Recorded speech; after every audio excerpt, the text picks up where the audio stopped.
Hello, I'm Jen Landels of Core Philosophy.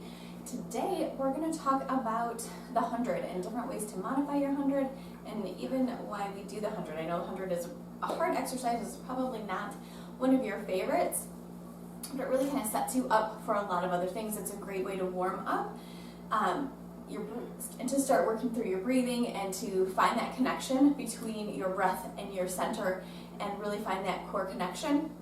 It works a lot of different things and kind of just basically the breath and the pumps are to help to warm you up and to check in with your body and see what's tight today, what's working today, what's not working today. And but there are a lot of different modifications for this exercise so that you can still incorporate it into your practice or into your clients' routines and make it functional, make it work for them. Okay, so the normal 100 when you're talking about like balanced body or stop Pilates is you're going to start lying down on your back. Before I go into that, if you want a little bit more of a breakdown on teaching the breathing and teaching the arm motions and that kind of thing, I do have another video on teaching cues for the 100 and I will link that to this video. But okay, you're going to lie all the way back and you are going to start typically bringing your legs up to your chair position here. You're going to bring your arms up, shoulder blades sliding down if you're going into balanced body, otherwise you're down. You're going to nod your chin, curl yourself up, and reach your legs out, and then you start your arm pumps. And the lower your legs go, the harder it is here to keep that good ab connection. So basically, you can do this in any position that feels good for you. Some of the breakdowns when you're on your back, lying down, are simply to keep your legs down. You can also keep your upper body down. Keeping your head on the ground. If you have a client who it's contraindicated for them to come up into Z-curve, keep their head down and do your pumps here. If you want to have their legs come up, you can reach straight up to the ceiling and do their pumps here, or you can lower their legs where they're going to get a little bit more ab connection, a little bit more ab work, thinking about the back line of that body and glute and hamstrings as you reach away. Because what this is going to set you up for is things like your teaser lower and lift and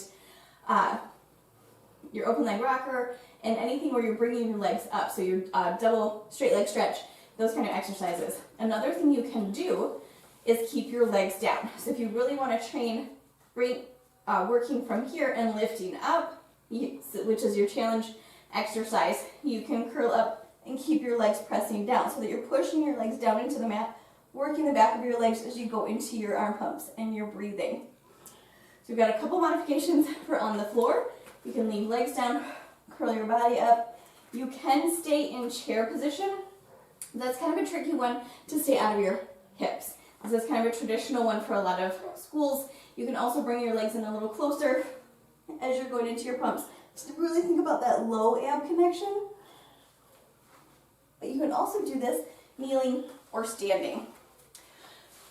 So if you're kneeling, which is a good spot for someone who can't get down onto the floor or during pre and postnatal, it's a good spot to be where you can just stand up nice and tall out of your knees, work those inner thighs and outer thighs, and the back of your legs. You're working glutes and hamstrings here. And then you go into your 100s here. You find your inhales and exhale, really focusing on working from your back, letting this arm movement come from your back, and really focusing on your breath and hugging your spine here to find that good ab connection. You can also do this standing. You can be up against a wall if you want here, and find your breaths here. Inhale for 5, exhale for 5, and see if you can try to stay pretty connected to the wall so that you're not bouncing away from it. You can find your C-curve here and do your inhales and exhales here, really thinking about finding that scoop and pressing your back into the wall. So that's basically a few ways to bring this up and bring this down. The advanced version is your Joe's version. He actually would teach this one with feet down, because the way you do this in classical Pilates is you're curling up, lifting, and finding that inhale and exhale here. Down. So what he would do is have you curl up and just be here until you could let your legs float up. which then helps you with all those other exercises where you're lifting and lowering your legs or bringing your legs overhead. So it kind of feeds into those. But those are some modifications to make this a little bit less hard and bump it up a little bit. So either way you want to go, and let me know if you have any other questions, and I will see you soon. And also remember that we have classes, virtual classes at corephilosophypilates.com, and where you can do all of these exercises and more in a flow, and you get a new class each week. I'll see you soon. Thanks for watching. Bye-bye.